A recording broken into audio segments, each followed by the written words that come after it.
नमस्कार दोस्तों, यूपीएससी हिंदी के स्टडी प्लेटफॉर्म में आप सभी का स्वागत है। तो कल हमने मॉनसून क्या होता है, कैसे कैसे भारत में मॉनसून आता है, कौन सा मॉनसून आता है, तो दिशा के हिसाब से दक्षिण पश्चिम मानसून आता है और लौटता हुआ मानसून जो होता है वो उत्तर पूर्वी मानसून होता है, जहाँ पर 20% रेनफॉल हम लोग टोटल पाते हैं भारत में, और बाकी 80% जो है दक्षिण पूर्वी मानसून के द्वारा पाते हैं। सारे पॉइंट्स हमने देख लिए थे। उसके बाद पश्चिमी डिस्टर्बेंस, वेस्टर्न डिस्टर्बेंस या पश्चिमी विक्षोभ को भी देख लिया था कि जाड़े में बारिश कराता है, किन इलाकों में कराता है, कि उत्तरी हिमालय में थोड़ा सा बर्फबारी कराता है, बाकी दिल्ली, चंडीगढ़ आसपास के क्षेत्रों को लेकर के, और फिर नॉर्थ ईस्ट के क्षेत्रों में बारिश कराता है जाड़े में। ठीक है, तो ये चीज़ें हमने देखी थी। एक बार हम क्या करते हैं कि जो टेक्स्ट है बुक का वो पढ़ते हैं और आगे की चीज़ें करते हैं। जहाँ ज़रूरत पड़ेगी वहाँ क्विज़ करना स्टार्ट करेंगे, देखते हैं कि क्विज़ कब करेंगे। तो टेक्स्ट के हिसाब से मानसून की उत्पत्ति कैसे हो रही है, उसमें मैंने एक टॉपिक नहीं बताया था, ITCZ, वो भी मैं अभी आपको क्लियर कर देता हूँ। ठीक है, तो बात होती है कि मानसून जो है प्रारंभ होता है, तो मानसून की उत्पत्ति जलीय और स्थलीय भागों के भिन्न भिन्न दर एवं मात्रा के कारण गर्म होती है। जैसे जो स्थल है वो ज़्यादा गर्म होगा, ठीक है, सोच के देखिए, क्योंकि वो सॉलिड है, और जो जल है वो कम गर्म होगा, ठीक है, जब उसको धूप मिलेगी। सिमिलरली स्थल जल्दी ठंडा हो जाएगा और जल जो है वो धीरे धीरे ठंडा होगा। ये सारा कुछ होता है स्पेसिफिक वैल्यू ऑफ हीट के कारण, CP के कारण। ठीक है, उतनी चीज़ें डेप्थ में नहीं समझेंगे, बस ये जानेंगे कि स्थल जल्दी ठंडा होगा और जल्दी गर्म होगा, ठीक है, और जल जो है वो देर से गर्म होगा और देर से ठंडा होगा। होता क्या है कि ग्रीष्म ऋतु में भारत के उत्तरी पश्चिमी भाग में तापमान बहुत अधिक हो जाता है, जैसा कि मैंने बताया भी था, जिसके कारण वहाँ पर निम्न वायुदाब क्षेत्र विकसित हो जाता है, जिसको एक्सेसिव लो प्रेशर कहते हैं। इसके विपरीत हिंद महासागर अपेक्षाकृत ठंडा रहता है और वहाँ उच्च वायुदाब क्षेत्र बनता है। अतः इससे क्या होता है कि जो इंटर ट्रॉपिकल कन्वर्जेंस जोन होता है, जिसको हम लोग ITCZ या अंतः उष्णकटिबंधीय अभिसरण क्षेत्र कहते हैं, वो उत्तर की ओर स्थानांतरित हो जाता है। अब ITCZ क्या है ये देखो। तो अमूमन क्या होता है कि मैंने बताया था कि लो प्रेशर जो है आपके इक्वेटर के पास पाया जाता है। ठीक, लो प्रेशर इक्वेटर यानी कि 0 डिग्री के आसपास पाया जाता है। लेकिन यहाँ पर बात हो रही है कि जो भारत के उत्तरी इलाका है, ठीक है, ये उत्तरी क्षेत्र जो है भारत का, ऊपर का एरिया वो ज़्यादा ही गर्म हो जा रहा है और नीचे का हिंद महासागर वाला एरिया ठंडा रह रहा है। तो इससे जो ITCZ आपकी इक्वेटर के आसपास होनी चाहिए वो कहाँ शिफ्ट हो जाती है, तो वो शिफ्ट हो जाती है ऊपर की ओर। ठीक है, ज़्यादा चौड़ा ही शिफ्ट हो गया, लेकिन समझ जाइए बस कि वो शिफ्ट हो जाती है ऊपर की ओर। ठीक है, और ITCZ जब ऊपर की ओर शिफ्ट हो जाता है तो उस क्षेत्र में निम्न वायुदाब वाला क्षेत्र बनता है। ठीक है, यानी कि हीटअप ज़्यादा होता है।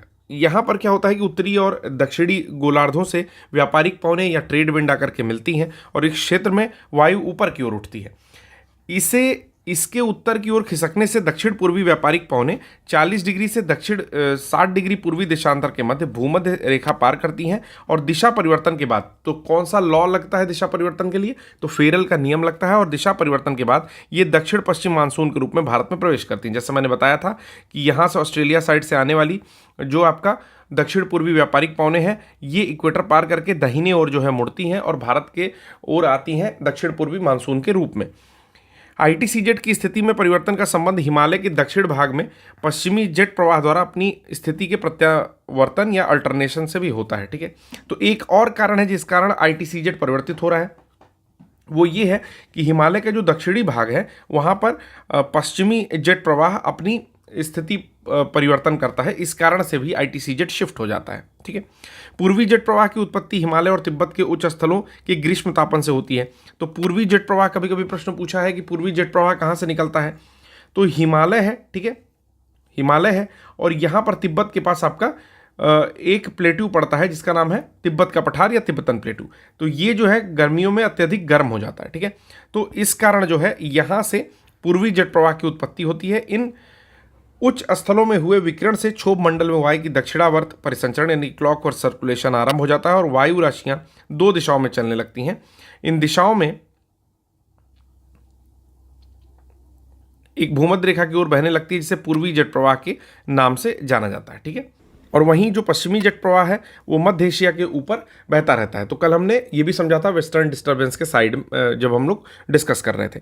भारतीय जलवायु पर हिमालय और तिब्बत का बहुत गहरा प्रभाव इस हिसाब से पड़ता है कि भाई तिब्बत के ऊपर की जो वायु है वो गर्म हो जाती है और गर्म होने के बाद वो क्या करती है, क्लॉकवाइज घूमती है, ठीक है, और ऊपर उठती है, जिससे जेट प्रवाह स्टार्ट होता है, पूर्वी जेट प्रवाह।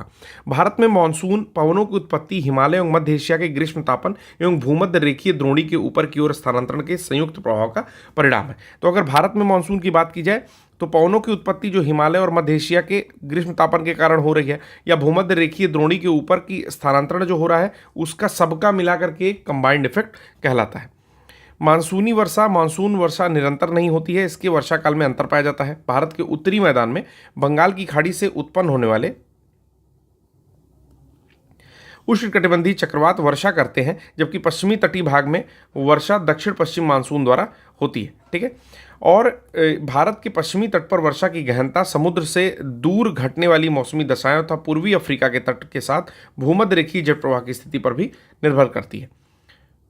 एक वर्ड और आता है मानसून द्रोणी किसे कहते हैं या मानसून ट्रफ किसे कहते हैं। तो बंगाल की खाड़ी में जो उठने वाले उष्णकटिबंधीय चक्रवात हैं उनकी संख्या तथा उनका मार्ग ITCZ की स्थिति पर निर्भर करता है कि ITCZ पर डिपेंड कर रहा है कि जो बंगाल की खाड़ी में ट्रॉपिकल साइक्लोन्स आ रहे हैं उनकी कितनी संख्या होगी और उनका मार्ग कैसा होगा, ठीक है। तो इसे ही मानसून द्रोणी या मानसून ट्रफ के नाम से जाना जाता है। मानसून में विच्छेद यानी कि ब्रेक इन द मानसून क्या होता है, अगला जो टॉपिक है वो भी क्लियर कर दे रहा हूँ। जब मानसून पवन 2 सप्ताह या इससे अधिक अवधि के लिए वर्षा करने में असफल रहती है, जैसे मानसून आ गया, मालाबार के तट पे पहुंचा, लेकिन उत्तरी भारत में आकर के वर्षा ही नहीं कर रहा है, लगभग 2 हफ्ता या उससे अधिक, लगभग 21 दिन के आसपास बीत गया, तो ऐसा माना जाता है कि वर्षा काल शुष्क दौर में आ जाती है और इसे मानसून का विच्छेद कहते हैं कि मानसून थोड़े टाइम के लिए पॉज ले लिया है या मानसून जो है वो आपका ब्रेक लेता है। मानसून विच्छेद का प्रमुख कारण उष्णकटिबंधीय चक्रवातों में कमी आना या भारत में ITCZ की स्थिति में परिवर्तन आना है। तो ये भी हो सकता है, 2 कारण हैं टोटल। फिर मैंने नेक्स्ट बताया था कि प्रत्यावर्तन क्या होता है या रिट्रीटिंग ऑफ मानसून क्या होता है। मैंने बताया था कि जो दक्षिणी पश्चिमी मानसून होता है वो भारत के उत्तरी पश्चिमी भाग से 1 सितंबर से लौटना स्टार्ट कर देता है। मतलब जुलाई से सितंबर तक तो मानसून का समय चलता है, लेकिन सितंबर से यानी कि पहले सितंबर से हम लोग ये मानते हैं कि रिट्रीटिंग ऑफ मानसून स्टार्ट होता है, ठीक है। और 15 सितंबर तक पश्चिमी उत्तर प्रदेश, पंजाब, हरियाणा, राजस्थान और गुजरात के अधिकांश भागों से चला जाता है। मध्य अक्टूबर तक दक्षिण पश्चिम मानसून दक्षिणी प्रायद्वीप तक लौट जाता है। लौटती हुई पवनें बंगाल की खाड़ी से जलवाष्प ग्रहण कर लेती हैं और उत्तर पूर्वी मानसून के रूप में तमिलनाडु पहुंचकर वहां पर वर्षा करती हैं। इसमें वृष्टि छाया क्षेत्र, मैंने बताया कि केरल में बारिश नहीं होती है और केरल को वृष्टि छाया क्षेत्र के नाम से जाना जाता है, ठीक है। अब हम लोग नेक्स्ट चैप्टर पर आते हैं वर्षा की वर्षा कब कब हो रही है। मानसून अलग है, अब मानसून के जरिए ही वर्षा कब कब हो रही है। तो भारत में सामान्य रूप से जून से सितंबर तक वर्षा ऋतु मानी जाती है, जो कि संपूर्ण देश पर दक्षिण पश्चिम मानसून का प्रभाव होता है उस समय। और इस समय उत्तर पश्चिमी भारत में ग्रीष्म ऋतु में बना निम्न वायुदाब का क्षेत्र अधिक तीव्र एवं व्यवस्थित होता है। इस निम्न वायुदाब के कारण ही दक्षिणी पूर्वी व्यापारिक हवाएं जो कि दक्षिणी गोलार्ध में मकर रेखा की ओर से भूमध्य सागर को पार करती हैं और भारत की ओर आकृष्ट होती हैं। यानी कि फिर से फेरल के नियम से वही सेम चीज़ रिपीट कर रहा है कि फेरल के नियम के अनुसार जैसे ही वो इक्वेटर को भूमध्य रेखा को पार करती हैं वो दाहिनी ओर मुड़ जाती हैं और भारत की ओर लो प्रेशर जोन यानी कि एक्सेसिव लो प्रेशर जोन होने के कारण इधर की ओर आकर्षित होती हैं। भारतीय प्रायद्वीप से लेकर बंगाल की खाड़ी एवं अरब सागर तक प्रसारित हो जाती हैं, ठीक है।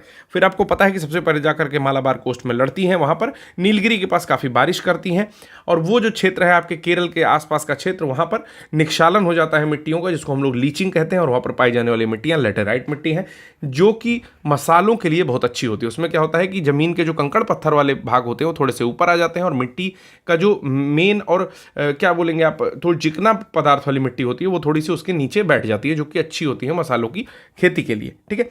फिर समुद्री भागों में आने के कारण आर्द्रता से परिपूर्ण, यानी कि जब समुद्री भाग में ये पवनें आती हैं तो आर्द्रता ले लेती हैं, यानी कि जलवाष्प ग्रहण करती हैं समुद्रों का, और अचानक भारतीय परिसंचरण से घिरकर 2 शाखाओं में विभाजित हो जाती हैं। फिर जब वो आपका दक्षिणी पश्चिमी मानसून पहुंचता है मालाबार पर, तो वहां पर जो भी पहाड़ियां हैं, जैसे कन्याकुमारी के आसपास में आपका जो अन्नामलाई कार्डमम हिल्स हैं, वहां से टकरा करके ये 2 भाग में बढ़ जाती हैं। एक अरब सागर शाखा बनती है और दूसरी बंगाल की खाड़ी में विभाजित हो जाती है, ठीक है।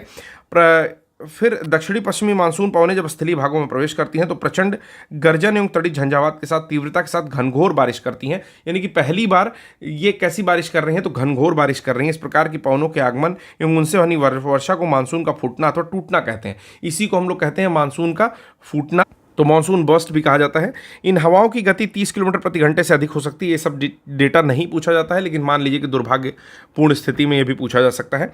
और एक महीने के भीतर संपूर्ण देश में प्रभावी हो जाता है। मौसम विभाग यानी कि IMD, इंडियन मेट्रोलॉजिकल डिपार्टमेंट द्वारा प्रस्तुत 2019 के आंकड़े के अनुसार दक्षिण पश्चिमी मानसून जून से सितंबर तक लगभग 971 mm की वर्षा प्राप्त करता है। अगर इसको आप सेंटीमीटर में बदलोगे तो हो जाएगा आप लगभग जो है 100 सेंटीमीटर की वर्षा प्राप्त करता है, जो कि दीर्घकालीन औसत वर्षण का 110% है। वहीं भारत में जो वास्तविक वर्षण होता है वो 130 सेंटीमीटर या 1288 mm, जिसको 130 mm भी मान सकते हैं, ठीक है। और सामान्य वर्षण कितना होता है, तो 120 mm के आसपास होता है। आप प्रिसाइजली 118.7 सेंटीमीटर में दिया हुआ है, तो सेंटीमीटर में भी याद कर सकते हो, ठीक है। अब यहाँ पर दिया हुआ है कि किस क्षेत्र में ज़्यादा रेनफॉल होता है, किस क्षेत्र में कम रेनफॉल होता है। तो ये ग्राफ आज का सबसे इंपॉर्टेंट ग्राफ होगा। जो भी थ्योरी में पढ़ा रहा हूँ ये तो एक तरह से रिकैपिचुलेशन है पिछले चैप्टर का, लेकिन यहाँ पर कुछ चीज़ें हम लोग देखेंगे जो कि नई होंगी। जैसे सबसे पहले हम लोग देखते हैं कि सबसे कम बारिश कहाँ होती है। तो MM में ये सारा डेटा दिया हुआ है, तो 600 mm से कम बारिश कहाँ होती है, ठीक है, जिसको हम लोग लेंगे 60 सेंटीमीटर से कम वर्षा। तो आपके लेह लद्दाख के एरिया में होती है, जहाँ 25 सेंटीमीटर के आसपास वर्षा होती है, कल भी मैंने बताया था। तो सबसे कम होती है यहाँ पर बारिश। उसके अलावा आपका जो क्षेत्र आता है थार का मरुस्थल, वहाँ पर भी कम बारिश होती है। और थोड़ा सा क्षेत्र जो आता है आपका, उसमें जरा सा आपका आएगा क्या बोलते हैं कि महाराष्ट्र का एरिया, महाराष्ट्र के बाद कर्नाटक का एरिया, और कर्नाटक के बाद थोड़ा सा एरिया आता है आपका तमिलनाडु का भी इसमें, ठीक है। तो ये सारे एरिया में भी कुल मिलाकर के कम बारिश होती है। वहीं जो मैंने बताया था कि बारिश जो है सौराष्ट्र में हो जाती थी गुजरात शाखा से, लेकिन कच्छ का कुछ एरिया जो है छूता रह जाता है। तो ये एरिया भी आप देख रहे हो कि कुछ एरिया जो है यहाँ पर भी बारिश बहुत ही न्यूनतम है, ठीक है। तो ये 3 पोर्शन आप लोग याद कर लो। एक तो लेह लद्दाख का पोर्शन याद कर लो, ठीक है, दूसरा थार का मरुस्थल याद कर लो, और तीसरा गुजरात का पोर्शन याद कर लो, रण ऑफ कच्छ का एरिया याद कर लो, ठीक है। आपको पता भी है रण ऑफ कच्छ में भी ऐसे ही डेजर्ट वाइट क्या बोलते हैं नमक जैसा दिखाई देता है, ठीक है। और चौथा पोर्शन जो है उसमें कुछ क्षेत्र आएगा आपका महाराष्ट्र का, कुछ क्षेत्र आएगा आपका बेंगलोर का, और कुछ क्षेत्र आएगा आपका नीचे तमिलनाडु का, ठीक है। तो ये सारे क्षेत्र में भी बारिश नहीं होती है। बारिश नहीं होने का मतलब एक था कि एक आपका लीवर्ड साइड, एक विंडवर्ड साइड होता है, जहाँ पर अनावृष्टि और वृष्टि छाया जिसको बोलते हैं, उस तरह का एरिया कवर होता है आपके पश्चिमी घाट के आसपास, इसलिए इस क्षेत्र में बारिश नहीं होती है।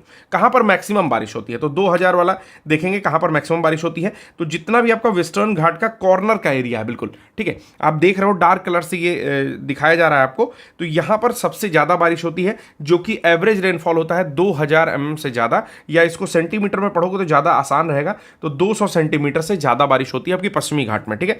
उसके अलावा कहाँ होती है, तो ये मेघालय के पोर्शन में, जहाँ पहाड़ियाँ हैं उसको छोड़ करके मेघालय के पोर्शन में होती है, ठीक है। मेघालय के अलावा कहाँ होती है, तो मेघालय के अलावा आपका थोड़े से नागालैंड के एरिया में होती है, ठीक है, जहाँ पर आपकी नागा हिल्स पड़ेंगी, और नीचे आते हैं तो त्रिपुरा के क्षेत्र में भी बारिश होती है, ठीक है। तो इन सारे एरियाज में भी बहुत ज़्यादा बारिश होती है। इसके अलावा कहाँ होती है, तो मैंने बताया था कि उत्तराखंड में GLOF की घटना होती है, ठीक है, जिसको बोलते हैं ग्लेशियल लेक आउटबर्स्ट फ्लड, यानी कि बादल यहाँ पर जाता है अंतिम रूप से और शिवालिक में टकरा करके, जो आपका अरावली वाला बादल होता है ठीक है, दिल्ली में थोड़ा सा रायसीना में बारिश करता है, ठीक है, और बाकी जा करके आपका हिमाचल उत्तराखंड में जाकर के शिवालिक के एरिया में बारिश करता है और भारी बारिश करता है। तो ये भी पोर्शन यहाँ पर दिख रहा है। उसके अलावा अपर साइड में भी दिख रहा है आपका, 2 स्थान और दिख रहा है, थोड़ा हिमाचल और कुछ आपका जम्मू कश्मीर के एरिया में भी बारिश होती है, ठीक है।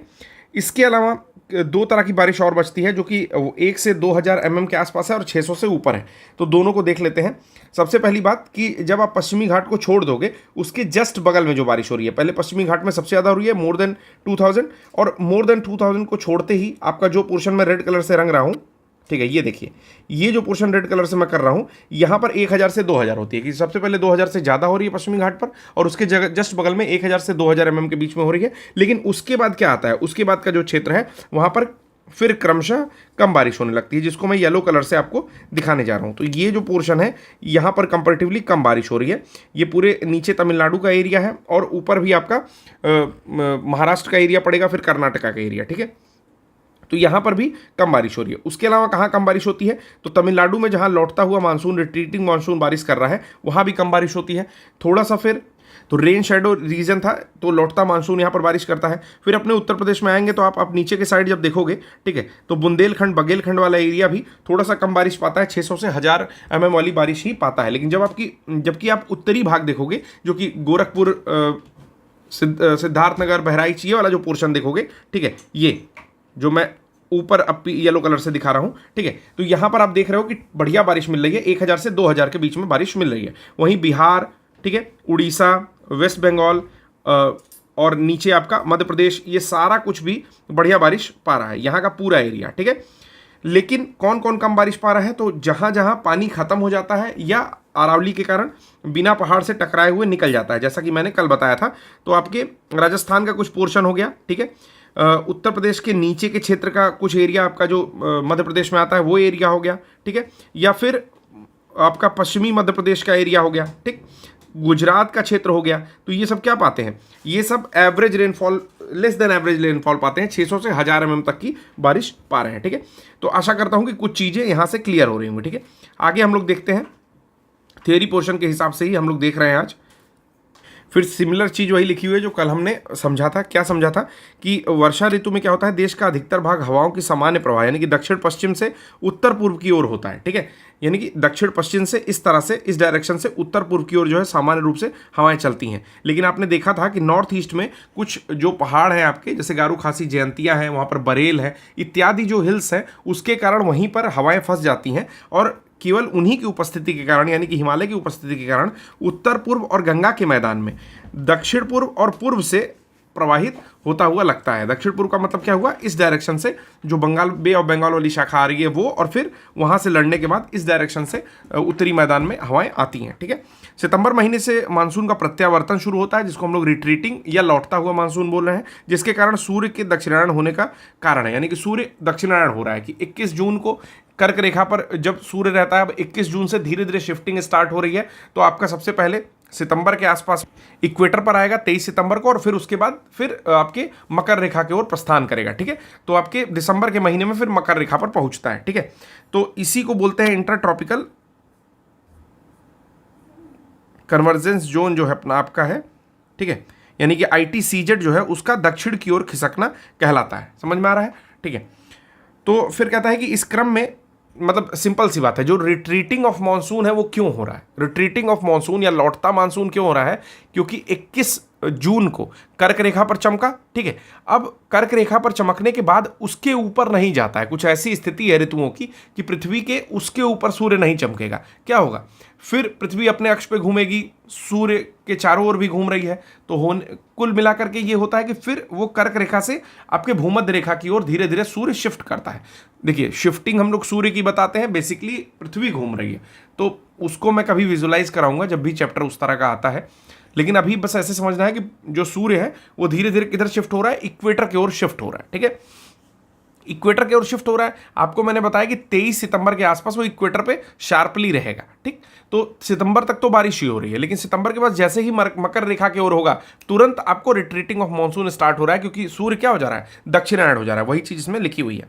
इस क्रम में उत्तर पूर्व भारत से चलने वाली मानसून बंगाल की खाड़ी से आद्रता ग्रहण करके तमिलनाडु, ये पूरी चीजें मैंने बता दी है, फिर से रिवाइज हो रहा है तो इसको नहीं करेंगे। बस ये जानिए कि उत्तर पूर्व में मानसून को कुल 50 से 60% जो है वर्षा प्राप्त होती है। तमिलनाडु में जो दक्षिण पूर्वी मानसून है उसके सहायता से कम बारिश होती है। क्यों? क्योंकि वो आपका एक तरह से रेन शेडो एरिया में पड़ता है और वहां पर बारिश कम होती है, ठीक है। मैंने आपको बताया कि पश्चिमी घाट जो बिल्कुल पश्चिम में है वहां पर सबसे ज्यादा बारिश हो रही है, लगभग 2000 mm से ज्यादा, या 200 सेंटीमीटर में उसी को कन्वर्ट कर लो। और उसके जस्ट बगल वाला क्षेत्र, जो पश्चिमी घाट की पट्टी के जस्ट बगल वाला क्षेत्र, वो आपका 1000 से 2000 प्राप्त करता है। लेकिन उसके जैसे ही बगल में आते हो तुरंत 600 to 1000 mm की बारिश, या 60 से लेकर के 100 सेंटीमीटर की बारिश प्राप्त होती है, और वो फिर धीरे धीरे घटता जाता है आप जैसे जैसे पूर्व के साइड जाओगे, ठीक है।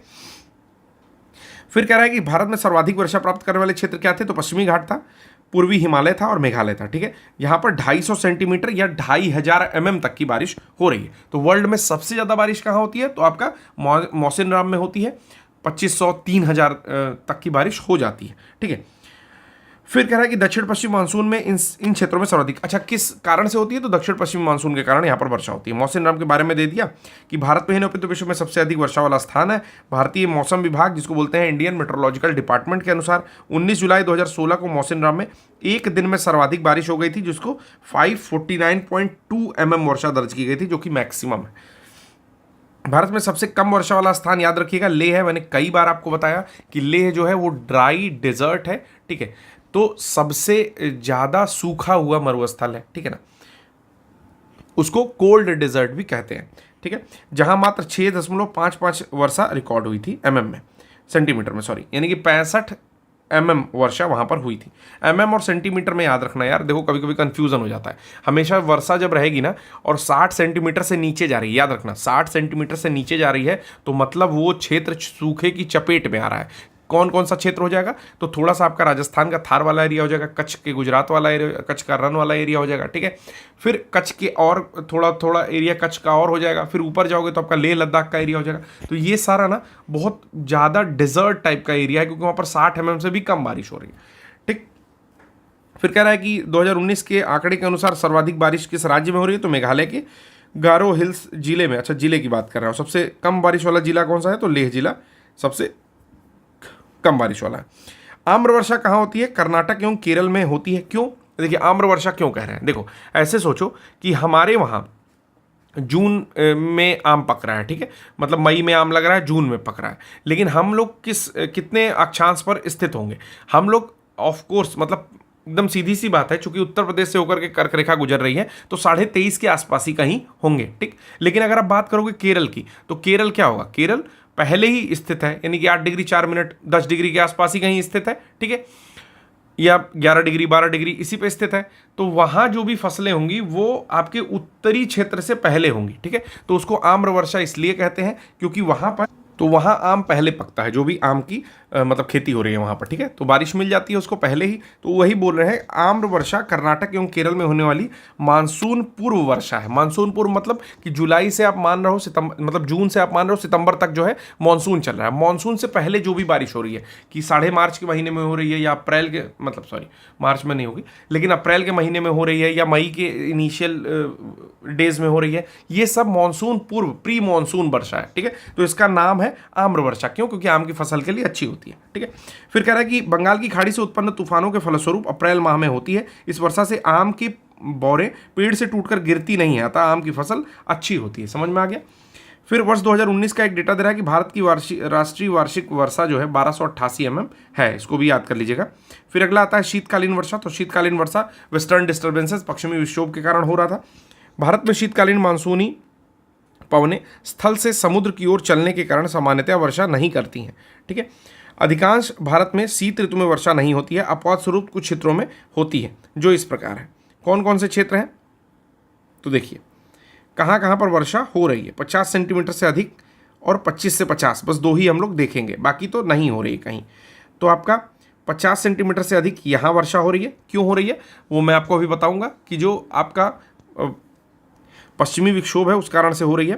तो यहाँ पर देखिए हो रही है, ठीक है। मैंने बताया कि उच्च हिमालयी क्षेत्रों में कहीं बर्फ पड़ती है और कहीं भारी बारिश होती है, और उसके बाद नॉर्थ ईस्ट में बारिश करता है, फिर ये लौटते हुए आएगा तो थोड़ा बहुत बारिश यहाँ पर कर देगा। कुल मिलाकर के इतनी ही वर्षा हो रही है, ठीक है। तो पश्चिमी विक्षोभ के कारण पहले उत्तर पश्चिम भारत में पंजाब, हरियाणा, दिल्ली एवं पश्चिमी उत्तर प्रदेश के कुछ भागों में वर्षा होती है। शीत ऋतु में सूर्य के दक्षिणायन गोलार्ध में होने के कारण पश्चिमोत्तर भारत में उच्च दाब का क्षेत्र बन जाता है। पवन प्रवाह उत्तर पश्चिम भारत से पूर्व की ओर होता है एवं भारत के पूर्वी तटीय भागों में व्यापारिक पवनों के प्रभाव से वर्षा होती है। इस समय मुख्य रूप से भूमध्य सागरीय पश्चिमी विक्षोभों से वर्षा प्राप्त हो रही है। तो सिमिलर जो चीज़ें मैंने बताई थी कि भाई पश्चिमी विक्षोभ से कुछ वहाँ से जो है हवाएं इधर की ओर आ रही हैं, हिंदुकुश श्रेणी और हिमालय के पास आती हैं और दो भागों में बढ़ जाती हैं। ये भी मैंने बताया कि जो आपका दाबीय क्षेत्र है वो नीचे रहता है, ठीक, लेकिन जब वहाँ पर दो भागों में बढ़ जाती हैं तो एक तो ऊपर हिमालयी क्षेत्रों में थोड़ा बहुत हिमपात कराती है और दूसरी आपके हरियाणा, दिल्ली के एरिया में या पश्चिमी उत्तर प्रदेश के एरिया में थोड़ी बहुत बारिश करती है। बचा हुआ जो हवाएं हैं बादल को लेकर के चली जाती हैं नॉर्थ ईस्ट में, तो वहाँ पर बारिश करती हैं क्योंकि वहाँ पर उच्च दाब का क्षेत्र बना रहता है, ठीक है। अच्छा, कह रहा है कि शीतोष्ण कटिबंधीय चक्रवात का कारण उपोष्ण पछुआ जेट पवनें होती हैं। अब शीतोष्ण समय जो जितने भी चक्रवात आते हैं आपके, ठीक है, यानी कि सब ट्रॉपिकल जो साइक्लोन्स आते हैं उनका कारण क्या है? उनका कारण है सब ट्रॉपिकल वेस्टर्लीज या पछुआ पवनें, वेस्टर्न डिस्टर्बेंसेस या वेस्टर्न जेट हवाएं, ठीक है ना। अब इनका अलग अलग नाम है। कह रहे हैं कि अल्प वर्षा भी पंजाब हरियाणा आदि में गेहूं चना सरसों रबी की फसलों में सहायक होती है। राजस्थान में इसको मावट बोलते हैं। क्या बोलते हैं? मावट बोलते हैं राजस्थान में। तो अभी तक दो नाम मैंने बताया। एक तो बताया केरल वाला जहां पर प्री मानसून शॉर आ रहा है, उसका नाम मैंने बताया, उसका नाम होता है आपका आम्र वर्षा, ठीक है। अब वही जो आपका दूसरा ये था मावट, ठीक है। हिमालयी क्षेत्र में हिमरेखा के ऊपर हिमपात होता है, ये भी मैंने बताया कि जो वेस्टर्न डिस्टर्बेंसेस हो रहे हैं उससे हिमपात होता है। और नदियां जो है वर्षा वाहिनी बनी रहती हैं, मतलब नदियों में जो पानी आता है वो आपका फ्लो होता रहता है। पश्चिमी विक्षोभ के प्रभाव से उत्तर पश्चिम भारत में अत्यधिक सर्दी का अनुभव होने लगता है। औसत वर्षा लगभग 3% प्राप्त होती है, बाकी डेटा नहीं देखेंगे। दूसरा पॉइंट क्या था जाड़े में वर्षा होने का? तो दूसरा ये है कि उत्तर पूर्वी मानसून के कारण जो आपका उत्तर पूर्वी मानसून है, यानी कि एक तरह से रिट्रीटिंग मानसून का कुछ हिस्सा जो उत्तर पूर्व से चल करके आ रहा है, वो अक्टूबर से नवंबर के मध्य में तमिलनाडु, दक्षिणी आंध्र प्रदेश, दक्षिण पूर्वी कर्नाटक तथा दक्षिण पूर्वी केरल में झंझावाती वर्षा करता है। उसमें सबसे ज़्यादा पानी कहाँ प्राप्त होता है? तो तमिलनाडु में प्राप्त होता है, और केरल का इलाका लगभग अछूता रह जाता है, ठीक है। मतलब अगर 2-3% एरिया को पानी मिले तो मानेंगे कि नहीं मिला, ठीक है। उत्तर पूर्वी मानसून बंगाल की खाड़ी से जलवाष्प ग्रहण करता है, ये भी पॉइंट बता दिया था। तो रिट्रीटिंग मानसून का ये पार्ट है। अगला पॉइंट क्या है? प्राकृतिक आपदाएं। तो भाई बारिश होंगी तो बहुत सारी प्राकृतिक आपदाएं होंगी, जैसा कि आप लोग अलग अलग घटनाएं देख रहे हैं, लेकिन उसमें सबसे इंपॉर्टेंट है ग्लेशियर लेक आउटबर्स्ट फ्लड की, जो कि पिछले साल सिक्किम में हुआ, अभी उत्तराखंड में हुआ, तो ये होता ही जा रहा है। हालांकि इस बार भी शायद सिक्किम में फिर से हुआ, तो 2 साल सिक्किम में हो चुका, और आपका उत्तराखंड में भी आप लोगों ने देखा ही था। एक बहुत पहले भी 2013 के आसपास में भी एक हुआ था। तो ये GLOF क्या होती है घटना, इसको ज़्यादा फोकस करेंगे, बाकी आपदाओं के, बाकी तो लैंडस्लाइड ये सारी चीज़ें, भूकंप, भूकंप नहीं, बाढ़ इत्यादि चीज़ें होती रहती हैं, लेकिन ये जो था वो ज़्यादा इंपॉर्टेंट है। चलिए सारी प्राकृतिक आपदाएं देख लेते हैं, पानी के अलावा वाली भी।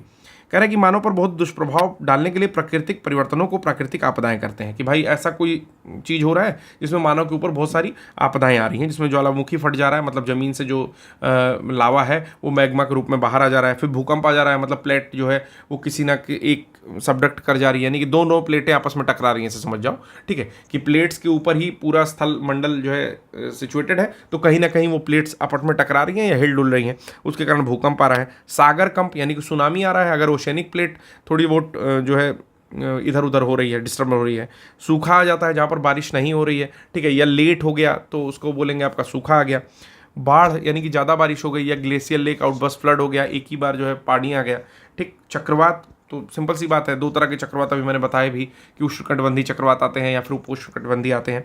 मृदा अपरदन तो मिट्टियाँ जो कट रही हैं, बह रही हैं। अपवाहन डिफ्लेशन, पंख प्रवाह मतलब कीचड़ बह रहे हैं, हिम अलग अलग टाइप का। स्नो एवलांशे तो आप लोग देखे होंगे पहाड़ी इलाकों में आते हैं, ठीक है। ये सब प्राकृतिक आपदाओं के उदाहरण है, लेकिन इसमें जो आपदाएं होती हैं मुख्यतः प्राकृतिक शक्तियों द्वारा उत्पन्न होती हैं। लेकिन क्यों उत्पन्न होती हैं? अब जैसे आप लोग देख रहे हो कि बहुत सारी टनल्स बन रही हैं, ठीक है, चाहे हिमालयी क्षेत्रों में बन रही है, जैसे जोशीमठ का भी जो है पूरा हम लोग कुछ दिन पहले कवरेज हो रहा था, अभी भी जोशीमठ में काफ़ी प्रॉब्लम ही है। तो जोशीमठ में हो क्या रहा है कि भाई बहुत सारी क्या की गई, ड्रिलिंग विलिंग की गई, ठीक है। तो बड़ी बड़ी मशीनों से जब पत्थरों को ड्रिल किया गया तो कहीं ना कहीं उनमें थोड़ा बहुत कंपन जो स्टोर हो जाता है, एक्चुअली वो एक तरह से कह सकते हो तो स्प्रिंग एनर्जी के रूप में स्टोर हो जाता है, ठीक है। उसका नाम एग्जैक्टली मैं आपको बताता हूँ, या पोटेंशियल एनर्जी के रूप में उसी का एक फॉर्म है, ठीक है। तो स्थितिज ऊर्जा के रूप में कहीं ना कहीं, या उसके कन्वर्टेड ऊर्जा के रूप में स्टोर हो जाता है, और वो समय आने पर जहाँ वीक पॉइंट पाता है वहाँ से लैंडस्लाइड इत्यादि की घटनाएं होती रहती हैं, ठीक है। तो एक चीज़ और है कि हिमालय जो है उसके बारे में हमने पढ़ा, तो न्यू फोल्ड माउंटेन यानी कि नवीन वलित पर्वत है, जिसका अभी निर्माण पूरा नहीं हुआ है, मतलब वो निरंतर अभी भी निर्मित हो रहा है, ठीक है। इसके कारण से हिमालय क्षेत्र में अभी भी भू संतुलन की स्थिति उत्पन्न नहीं हुई, मतलब पूरी तरह से स्टेबल नहीं है। देखते हो कि जब हॉस्पिटल में कोई एडमिट होता है दोस्तों, तो क्या करते हैं कि अगर शुगर अप डाउन फ्लक्चुएट कर रहा है तो डॉक्टर तब तक रखे रहते हैं जब तक एक बार बिल्कुल साम्य अवस्था में नहीं आ जाता है। सिमिलर वही है कि अभी भी फ्लक्चुएशन है उस हिस्से में जहाँ पर हिमालय है, ठीक है। तो इसी कारण से तो इसी कारण से यहाँ पर संतुलन की स्थिति उत्पन्न नहीं है। भारतीय प्लेट निरंतर उत्तर की ओर गतिशील है, मतलब हम लोग अभी भी यूरेशियन प्लेट को क्या कर रहे हैं, धक्का दे रहे हैं, हम नहीं, मतलब इंडियन प्लेट जो है। इस कारण इस क्षेत्र में भूकंप आते रहते हैं और सिस्मिक जोन 4 में पूरा एरिया आता है। जैसे जहाँ गोरखपुर और सिद्धार्थनगर ये सारा एरिया जो एकदम नज़दीक का है वो सिस्मिक जोन 4 में है। अब नेपाल की ओर जाओगे तो सिस्मिक जोन 5 में, ठीक है। तो इसी कारण जब नेपाल उपाल में भूकंप आता है तो देखते हो कि बहुत ज़्यादा डिवास्टेशन होता है। 2016 का जो भूकंप आया, 17 का, उसमें बहुत ज़्यादा वहाँ पर डिवास्टेशन हुआ था, ठीक है। उत्तरी मैदान में सामान्यतः कम शक्ति के भूकंप आते हैं। दक्षिणी पठार अपेक्षाकृत अधिक स्थिर भूभाग है। जैसे जैसे दक्षिण की ओर जाते जाएंगे तो हम लोग देखेंगे कि भूकंप का असर कम हो रहा है, ठीक है। सिस्मिक जोन 3, 2 इस तरह के एरिया में आते जाएंगे। जैसे झांसी का एरिया लोगे तो वो भी सिस्मिक जोन 3 में आता है, लखनऊ लोगे तो वो सिस्मिक जोन 3 में आता है, ठीक है। जहाँ तक मुझे याद है झांसी भी सिस्मिक जोन 3 में ही आता है, ठीक है। तो एक बार ही चेक करके बता लीजिएगा, ठीक है, अगर कन्फ्यूज़न होगी तो मतलब अगर मैं गलत हूँ तो, ठीक है। तो ये सारी चीज़ें हैं कि जैसे जैसे दूर जाओगे ना हिमालय के हिस्सों से, वहाँ पर आप देखोगे ज़्यादा स्टेबलाइज है। कि अरावली का एरिया है तो जो दिल्ली से थोड़ा सटा हुआ है वो तो ज़्यादा अस्थिर है, लेकिन जैसे ही अरावली के थोड़े पश्चिम साइड में आओगे, आप दक्षिण पश्चिम में आओगे तो आप देखोगे काफ़ी स्टेबल एरिया है वो, ठीक। तो न्यूनतम भूकंपों ने प्रायद्वीपीय भारत की स्थिरता पर प्रश्न चिन्ह लगा दिया है, ठीक है। चलिए आ जाइए। फिर इंडियन मेट्रोलॉजिकल डिपार्टमेंट के बारे में जो मैं बता रहा था, और अन्य एजेंसियां हैं जो कि आंकड़े देती हैं, उसके आधार पर भारतीय मानक ब्यूरो यानी कि BIS, bureau of Indian standard ने भारत का भूकंप प्रतिरोधी डिज़ाइन कोड किया है। अब डिज़ाइन कोड का नाम क्या है, IS इंडियन स्टैंडर्ड 1893 पार्ट 1 2002 तैयार किया है, जो कि भारत के सिस्मिक जोन की मैपिंग करता है कि भाई कौन सा क्षेत्र किस सिस्मिक जोन में आता है। तो कुल मिलाकर के भूकंप प्रवणता की दृष्टि से 4 जोन में बांटा गया है, तो 5 लेकिन 4 जोन में टोटल यहां पर कह रहा है कि बांटा गया है, ठीक है। तो क्या कह रहा है कि जोन 2, जोन 3, जोन 4 और जोन 5, ठीक है। तो सबसे पहले हम लोग देख लेते हैं जोन 5। तो मैंने आपको बताया कि सबसे ऊपर का जो एरिया है, ये जो मैंने बताया उत्तराखंड का एरिया हो गया, ठीक। ये आपके हिमाचल प्रदेश का एरिया हो गया, एक सेकेंड, उत्तराखंड का एरिया, हिमाचल प्रदेश का एरिया, जम्मू कश्मीर में कुछ एरिया। अब ये नेपाल है लेकिन नेपाल अपने देश में नहीं है।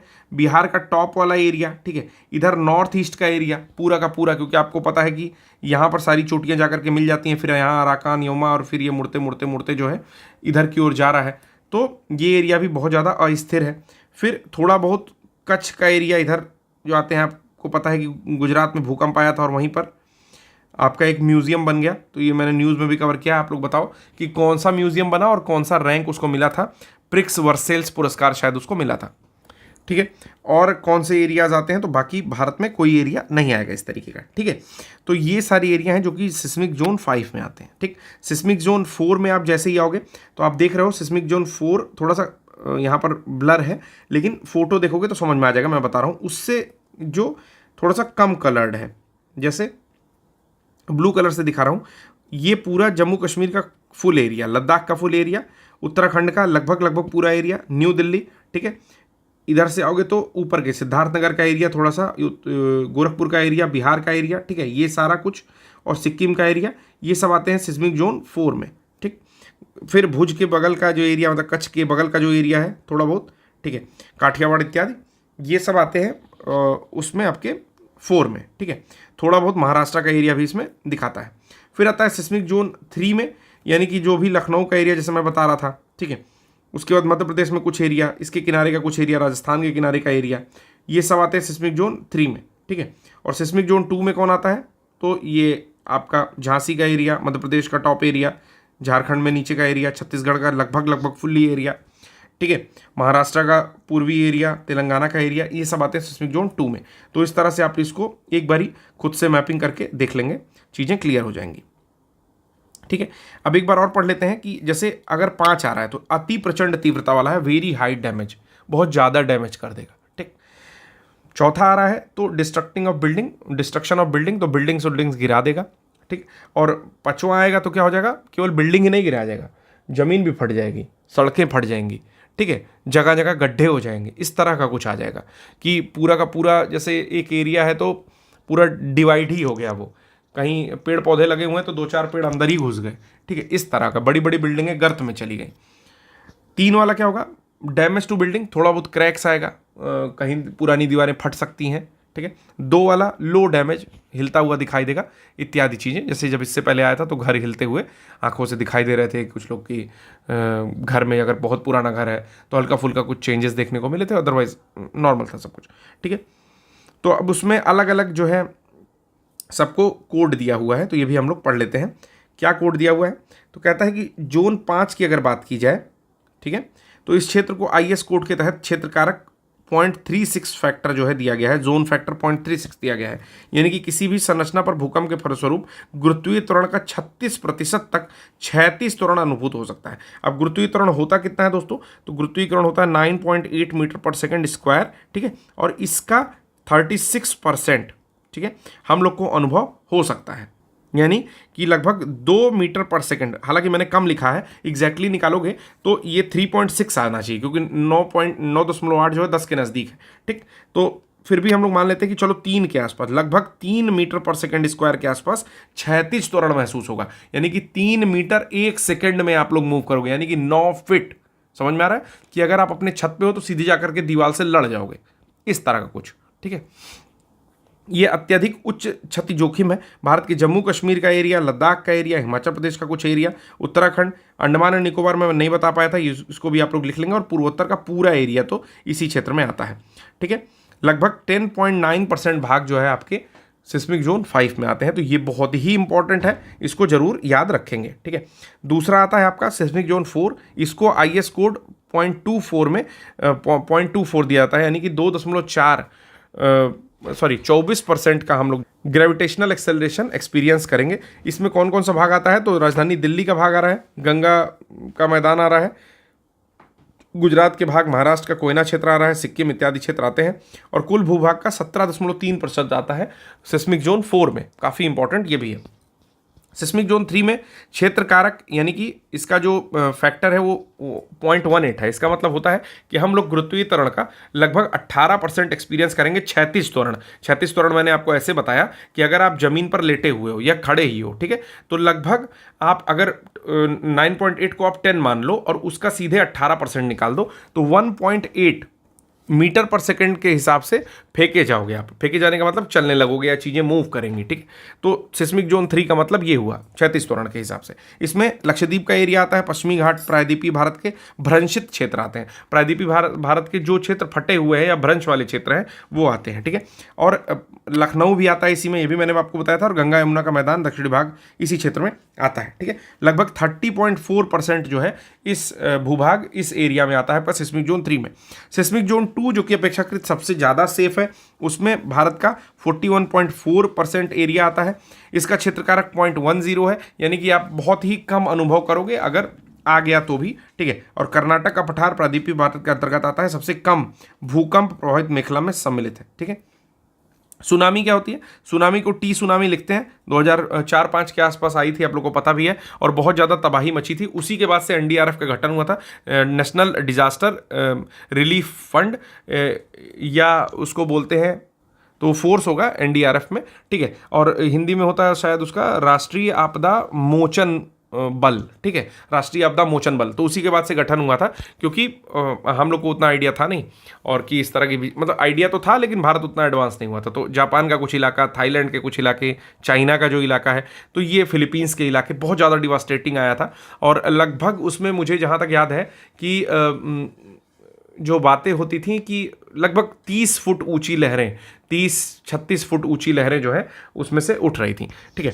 तो एक जापानी शब्द है, सुनामी भी वहीं से आया हुआ है, जिसका नाम है हार्बर, और नामी मतलब वेव, यानी कि high powered committee on disaster management की रिपोर्ट के अनुसार, मतलब समझ रहे हो ना, हार्बर वेव की बहुत ऊंची वेव उठने की स्थिति को सुनामी कह रहे हैं। क्या होता है? तो ओशियनिक प्लेट का डिस्टर्बेंस हो रहा है वहां पर, तो इस कारण से सुनामी आ रही है, ठीक है। तो जो high powered committee on disaster management की रिपोर्ट है 2001 में, उसके अनुसार सुनामी समुद्र में भूकंप, भूस्खलन, ज्वालामुखी जैसी घटनाओं से पैदा होती है, ठीक है। तो अगर भूकंप आ गया किसके अंदर? समुद्र के अंदर, या भूस्खलन हो गया, एवलांच जिसको बोलते हैं, लैंडस्लाइड हो गई, ठीक है, एक प्लेट दूसरे के ऊपर सरक गई, ठीक, या ज्वालामुखी हो गया, अंदर ही कोई वल्केनो आ गया, ठीक है। तो इस कारण से जो है पैदा होती है। अच्छा, ये जो वॉल्केनिक ब्लास्ट है इसका एग्जांपल कब मिला था? तो 2022 के लास्ट में, मतलब 2022 के लास्ट में 2023 में भी ये न्यूज़ चल रही थी, ठीक है। तो हुंगा टोंगा होंगा करके एक हैपेई वॉल्केनो था, वो ब्लास्ट हुआ था, ठीक है। तो टोंगा, बस जान जो टोंगा जगह है वहाँ पर एक वॉल्केनिक ब्लास्ट हुआ ओशियन के अंदर। तो बिल्कुल ऐसा हिरोशिमा नागासाकी से भी बड़ा स्ट्रक्चर जो ऐसे फॉर्म करते हुए दिखाया, मतलब वो जो फूल गोभी जैसा नहीं बनता है जब न्यूक्लियर बम फूटता है, उस तरह का कुछ ऐसे फटता हुआ दिखाया था, ठीक है। अधिकांश सुनामी समुद्र अधः स्थल पर आए भूकंपों से पैदा होता है, मतलब बेसिकली जो है जो भी भूकंप आते हैं उसी कारण सुनामी पैदा होता है। सुनामी को बंदरगाह लहरें या भूकंपीय समुद्र लहरें भी कही जाती हैं। एक चीज़ और होता है, जब देखिए सुनामी आने वाली रहती है उसके कुछ समय पहले जो समुद्री लहरें हैं, जो कि हमेशा आप देखते हो कि बीच की ओर बहती हुई प्रतीत होती हैं, वो पीछे की ओर जाने लगती हैं, ठीक है। मतलब बीच से पीछे की ओर, समुद्र की ओर भागने लगेंगी, ठीक है। फिर भारत में सुनामी वार्निंग सेंटर का परिचालन 2005 में हैदराबाद से किया गया था। 26 दिसंबर 2004 को हिंद महासागर में सुनामी आया था, जिसमें भारत का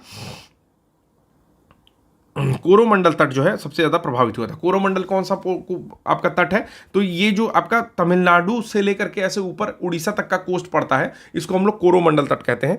कोरोमंडल का तट जो है कह रहा है कि प्रायद्वीपीय भारत के पूर्वी तट पर उत्तर में फॉल्स डीवी पॉइंट से लेकर के दक्षिण में कन्याकुमारी तक होता है, ठीक है। तो फॉल्स डीवी से लेकर के कन्याकुमारी तक को कोरोमंडल कोस्ट कहते हैं। तो फॉल्स डीवी, उस समय शायद उड़ीसा बोला था मैं, तो फॉल्स डीवी जो तट है ये आपका आंध्र प्रदेश में स्थित है, ठीक है। तो आंध्र प्रदेश से लेकर के दक्षिण में कन्याकुमारी, यानी कि जो अंतिम लैंड पॉइंट है, ठीक है, यहाँ तक, यहाँ से लेकर के फैला हुआ है आपका कोरोमंडल। आईएमडी जिसका मुख्यालय नई दिल्ली में है, की स्थापना 1875 में हुई थी, ये भी जान लीजिए, और पृथ्वी विज्ञान मंत्रालय के अधीन ये आता है, ठीक है। और वहीं बात करें भारतीय उष्णकटिबंधीय मौसम विज्ञान संस्थान की, यानी कि इंडियन ट्रॉपिकल मौसम मेट्रोलॉजी, या रुकिए, हाँ ठीक है, इसको IIMT भी बोल सकते हैं, Indian institute of tropical metrology, ठीक है। तो ये और भारतीय मौसम विज्ञान का उप निदेशक स्तर का कार्यालय जो है वो दोनों पुणे में स्थित है। आप याद करिएगा, IIMT जो है Indian institute of tropical metrology, ठीक है, ये जो इंस्टीट्यूट है ये आपका पुणे में स्थित है। मौसम विज्ञान विभाग का मुख्यालय सर्वप्रथम कोलकाता में बना था, जिसे अब इतनी कहानी जानने का कोई काम नहीं है, छोड़ दीजिए। फिर कुछ और चीज़ें हम लोग जानते हैं। अब इसके अलावा चक्रवात की कुछ चीज़ें हैं, ठीक है, और कुछ और चीज़ें बची हैं, जिसमें एक टॉपिक मैं अभी पढ़ दे रहा हूँ। जो चक्रवात वाला पोर्शन है उसको पिक्टोरियल व्यू के साथ हम लोग को देखना है, तो उसको नेक्स्ट लेक्चर में देखेंगे। कह रहा है किसी नदी या तटीय भाग में उच्च जलस्तर की उस स्थिति को बाढ़ कहते हैं जिसमें भूमि का कुछ भाग जलमग्न हो जाता है। सीधी सी बात है यार कि भाई जलस्तर बहुत ज़्यादा बढ़ गया और उससे आसपास के गाँव या जनमानस प्रभावित हो गया, पीने का पानी नहीं मिल रहा है, घरों में पानी घुस गया, तो उसको कहेंगे बाढ़ आ गई, ठीक है। मानसून की अनिश्चितता तथा अनियमितता का दूसरा महत्वपूर्ण परिणाम बाढ़ों का आना है कि भाई मानसून अगर गलत टाइम पे आया, यानी कि थोड़ा सा जैसे समझो कि लेटर हाफ में अगर बारिश हो रही है, कि जून से आप सितंबर तक सोच रहे हो कि बारिश होगी, मानसून आएगा, लेकिन अगर पूरा जून और जुलाई खाली चला जाए और अगस्त सितंबर और अक्टूबर तक काफ़ी बारिश हो जाए, तो बारिश क्या उतना इवोपरेट पानी हो पाएगा, क्योंकि उतनी गर्मी नहीं पड़ेगी, अब धीरे धीरे गर्मी कम पड़ने लगेगी। तो जब उतना पानी इवोपरेट नहीं होगा और बारिश ज़्यादा हो जाएगी तो फिर बाढ़ जैसी स्थिति आनी है, ठीक है। केंद्रीय जल आयोग ने बाढ़ों की गणना के लिए बाढ़ पूर्वानुमान संगठन फ्लड फोरकास्टिंग ऑर्गेनाइजेशन की स्थापना की। इस संगठन ने देश के 22 बाढ़ प्रभावित राज्यों और 3 केंद्रशासित प्रदेशों में 328 स्टेशनों को चिन्हित किया था। अब ये पुराना डेटा है, थोड़ा सा यहाँ पर अपडेट करना होगा, ठीक है, जिनमें सर्वाधिक 44 स्टेशन उत्तर प्रदेश में। बस ये जानना है कि बाढ़ वाले जो मैक्सिमम स्टेशन है वो कहाँ पर है, तो उत्तर प्रदेश में है। उत्तर प्रदेश बाढ़ प्रवण क्षेत्रों के उच्च बाढ़ प्रवण, मध्य बाढ़ प्रवण एवं निम्न बाढ़ प्रवण क्षेत्रों में विभक्त किया जाता है। अब एक चीज़ और बता रहा हूँ, उत्तर प्रदेश में इतनी ज़्यादा बाढ़ें क्यों आनी है? क्योंकि जो मुख्य नदी गंगा है 2525 किलोमीटर लंबी, वो मैक्सिमम पोर्शन कहाँ से गुजरता है, तो उत्तर प्रदेश से गुजरता है। कि भाई बिजनौर से एंट्री ले रही है उत्तर प्रदेश में और जो है जाते जाते बिहार फिर वेस्ट बंगाल चली जा रही है, ठीक है। तो मैक्सिमम पोर्शन यहाँ गुजर रहा है और बहुत सारी नदियाँ भी हैं, कुछ हिमालयी नदियाँ हैं और कुछ आपकी जो है उसकी राइट बैंक ट्रिब्यूटरी जो भी यमुना और उसकी सहायक नदियाँ सोन इत्यादि नदियाँ, ठीक है। तो बहुत ज़्यादा पोर्शन में इस दोआब को पानी मिलता है, इस कारण बाढ़ आने की जो संभावना है वो भी बहुत ज़्यादा है।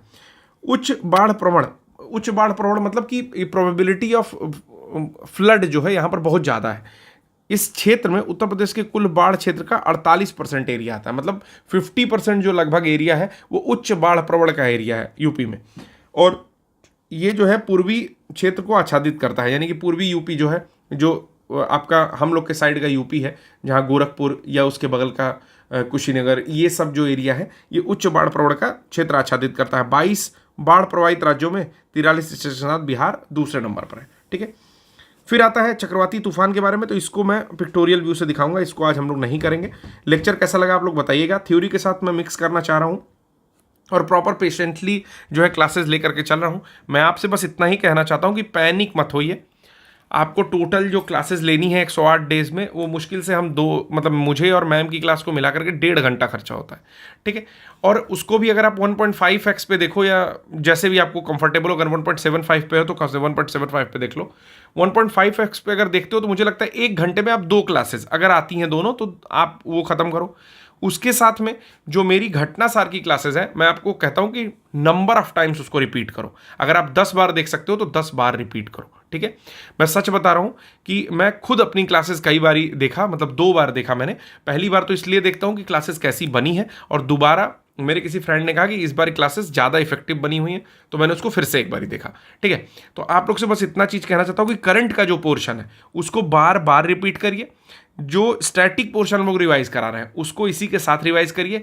और उसके अलावा अभी मैंने देखा है कि रमाशंकर सर शायद लाने वाले हैं, तो उनका प्री तो कभी नहीं रुकता। उनके बारे में मैंने ये भी सुना है कि एक्यूरेसी बहुत तगड़ी है, मतलब बातचीत भी हम लोग की, लेकिन उनकी एक्यूरेसी बहुत ही सही है कि अगर 120 क्वेश्चन करके आए वो, तो 112 क्वेश्चन उनके करेक्ट होते हैं। ठीक है, तो उनकी क्लासेस जरूर देखिए। और बाकी टाइम अगर आप 8 घंटे का शेड्यूल बनाए हो इस समय पढ़ाई करने के लिए, ठीक है, कुछ लोग 12 घंटे भी सोच रहे हो, लेकिन 8 घंटे का अगर बनाए हो तो 1 घंटे हमारी क्लासेस को, 1 घंटे करंट की क्लास को। ठीक है, उसके बाद रमाशंकर की क्लास देखने के बाद, रमाशंकर सर की क्लास देखने के बाद 2.5 घंटे अगर टोटल खर्चे होते हैं तो 3.5 घंटे जो बच रहे हैं आपके पास। ठीक है, उसमें केवल और केवल PYQ, और अगर टेस्ट सीरीज सॉल्व करने का मन है तो अलग से फिर 1 घंटा रखो उसके लिए, 1 घंटे में टेस्ट सीरीज। ठीक है, तो इस तरह से कुछ अपने टाइम को डिवाइड करके करते रहिए। और एक बात और बता रहा हूं कि कोई भी चीज़ छोड़नी नहीं है, कि अगर आप स्टार्ट किए 108 दिन की सीरीज और पैनिक होकर के छोड़ रहे हो कि हम कुछ और पढ़ लेंगे, तो बाबू देखो ऐसा है ना कि जब पैनिक होकर के कुछ पढ़ोगे तो कुछ नहीं उखड़ेगा। सीधी बात समझ लो। मैं हमेशा कहता हूं कि 80% सिलेबस कवर करके एग्जाम क्रैक हो जाएगा, लेकिन आप 100% कवर करके ऊपर ऊपर का कुछ नहीं क्रैक कर पाओगे। तो कोशिश करो कि जितनी चीज पढ़ ली हो उसको रिवाइज करना शुरू करो, PYQ करना शुरू करो, टेस्ट सीरीज लगाना शुरू करो, और 1.5 से 2 घंटे केवल यूट्यूब पे आपको देने हैं। वो चीज़ आप कैसे देते हो ये आपके ऊपर डिपेंड करता है। ठीक है, तो आज के लिए बस इतना ही। धन्यवाद।